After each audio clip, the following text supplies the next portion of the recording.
আসলে অত্যন্ত সেন্সিটিভ একটা ইস্যু হচ্ছে আমাদের যারা মুমূর্ষু রোগী, দেশের সর্বোচ্চ মুমূর্ষু রোগীরাই কিন্তু পিজি হাসপাতালে চিকিৎসা নিতে আসে।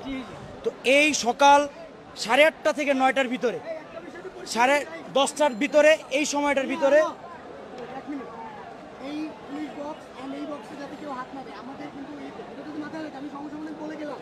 আপনারা জানেন যে এইখানে সন্ত্রাসী লীগের, আমি বলবো সন্ত্রাসী লীগের ছাত্র নাম তারা ব্যবহার করতে পারে না। ছাত্রলীগ তাদের ব্যবহার করার অধিকার হারিয়েছে, কারণ তারা সন্ত্রাসী লীগের পরিচয়ে এই নিরপরাধ, অসুস্থ, মুমূর্ষ এবং একদম তারা রাজনীতির বাইরে, এই ছাত্র আন্দোলনের তারা বাইরে, এই মানুষদেরকে ধোঁয়ায় আচ্ছন্ন করে তাদেরকে মৃত্যুর মুখে ঠেলে দেওয়ার জন্য কত ঘন্টা ধরে তাদেরকে অবরুদ্ধ রাখছে। আমরা চেষ্টা করতেছি আগুন কিভাবে নিভানো যায়। এইখানে পুলিশ প্রশাসন যারা আছে, আপনারা দেখতে পাবেন যে শাহবাগ থানার যারা আছে সিনিয়র কর্মকর্তা, এই শাহবাগ থানার সিনিয়র কর্মকর্তারা আমাদেরকে আশ্বস্ত করেছে যে তারা এখান থেকে এক পাও বেরোবে না। তারা ফায়ার সার্ভিস কল করছে, আমরাও কল করছি। ফায়ার সার্ভিস অলরেডি চলে আসছে, ফায়ার সার্ভিস আসছে। এখন শুধু আমরা আগুন নিভাবো। ছাত্রলীগ, সন্ত্রাসী লীগ আগুন লাগিয়েছে, আমরা আগুন নিভিয়ে দিব। দর্শক, আমরা দেখতে পাচ্ছি যে ইতিমধ্যে ফায়ার সার্ভিসের কর্মীরা এসেছে।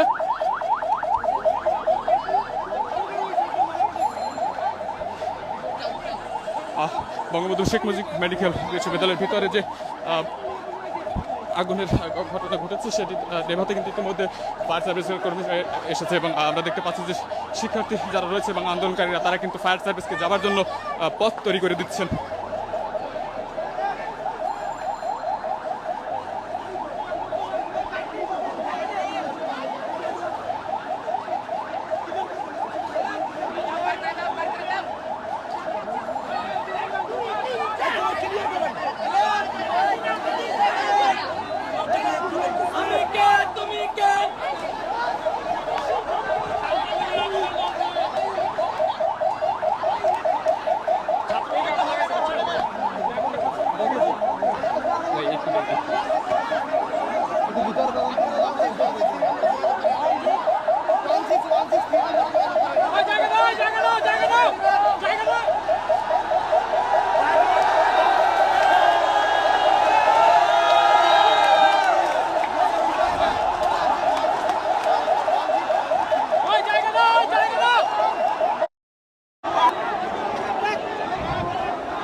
এখন পর্যন্ত আমরা দেখতে পাচ্ছি যে ভিতরে আগুন জ্বলছে এবং আপনারা আপনারা কিন্তু দাবি করছেন ভিতরে ছাত্রলীগও আছে, আসলে কি হয়েছে আপনারা একটু আমাদেরকে বলবেন? মূলত যেভাবে আগুন লেগেছে আমরা কিন্তু অবশ্যই ফায়ার সার্ভিসকে যেতে সহযোগিতা করেছি। আপনারা মিডিয়া যারা আছেন তারা কিন্তু দেখেছেন আমরা কিন্তু কোনো জ্বালাপোড়া করতে চাই নাই। সর্বপ্রথম আমরা কিন্তু কোনো জ্বালাপোড়া করতে চাই নাই।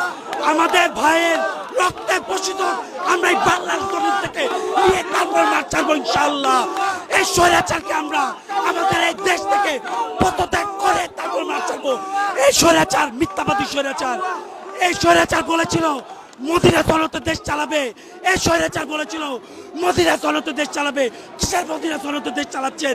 আমাদের ভাইকে রক্তাক্ত করেছে, এটা মদিনা চলত? এটা কি মদিনা চলত? আমার ভাইকে বুলেট দিয়ে, এটা আমরা ট্যাক্স দিয়েছি, এটা আমরা এটা দিয়ে আমরা এই বাংলার জমিনে ট্যাক্স দেই। আমাদের সব কিছু ট্যাক্সে এই বুলেট প্রুফ কিনেছে, বুলেট কিনেছে। আমরা কি আমাদের নিজের গায়ের রক্তে গুলি করার জন্য দিয়েছি? সরকার বলেছেন, পুলিশ বলেছেন, আপনারা দেখেছেন যে আমাদেরকে অনুমতি দিয়েছে বিধায় আমরা গুলি করেছি। এটা স্বীকারোক্তবাদী দিয়েছে এই পুলিশ।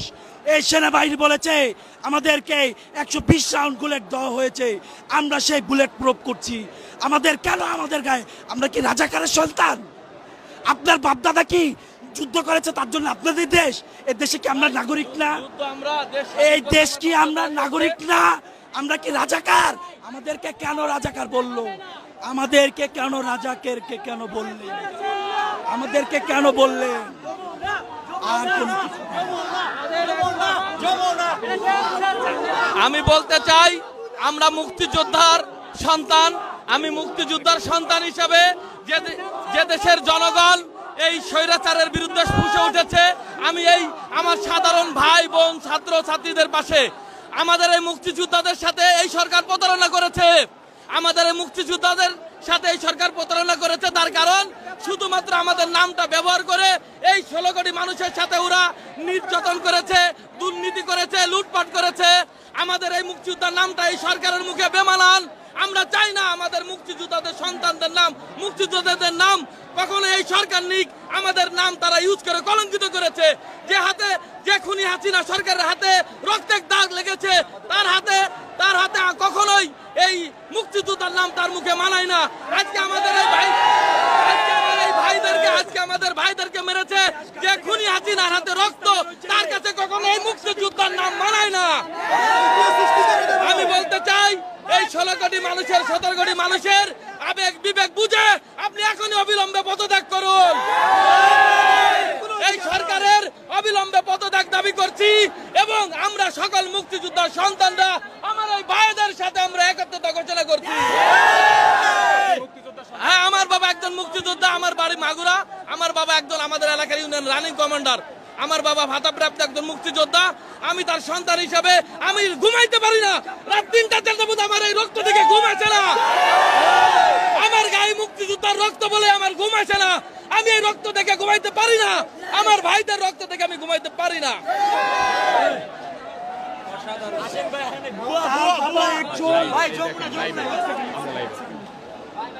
আপনারা ইতিহাস ঘাটুন, আপনাদের কাছে অনুরোধ, আপনারা ইতিহাস ঘাটুন।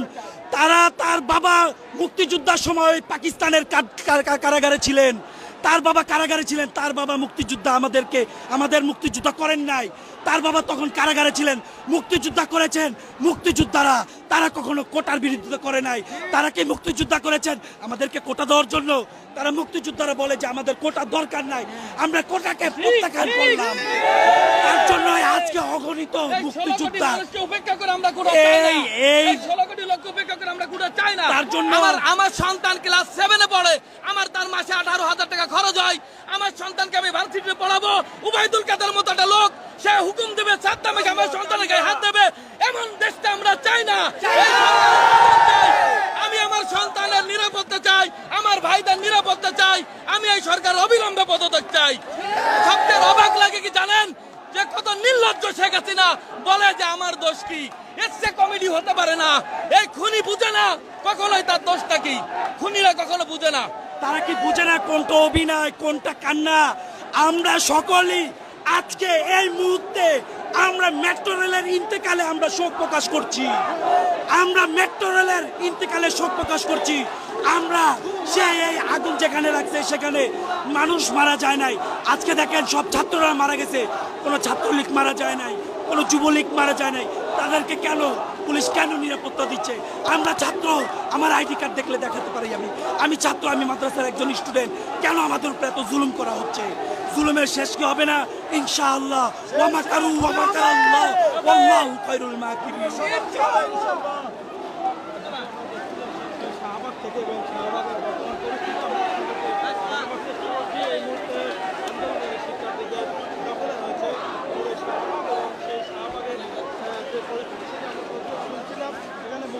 দর্শক ইতিমধ্যে আপনারা দেখতে পাচ্ছেন যে বঙ্গবন্ধু শেখ মুজিব মেডিকেল কলেজের ভিতরে যে আগুনের ধোঁয়া আমরা দেখতে পাচ্ছি, ইতিমধ্যে ফায়ার সার্ভিসের কর্মীরা এসেছে।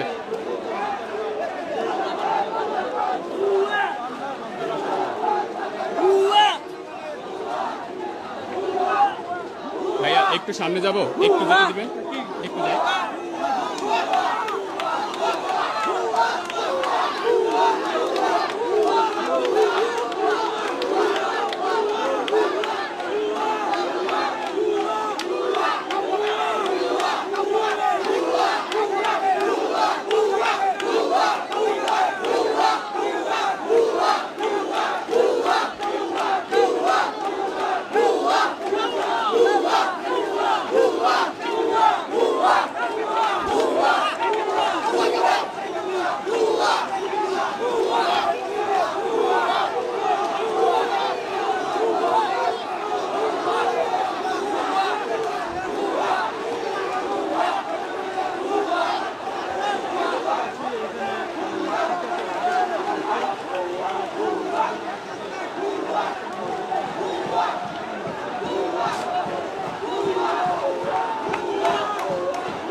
আমরা এখানে আসছি এই জন্য যে আমাদের যত কয়টা ভাইয়ের রক্ত এই শেখ হাসিনা শুষে নিচ্ছে, এর বিচার আমরা চাই এবং এই বাজে বেহায়া সরকারের পতন চাই আমরা।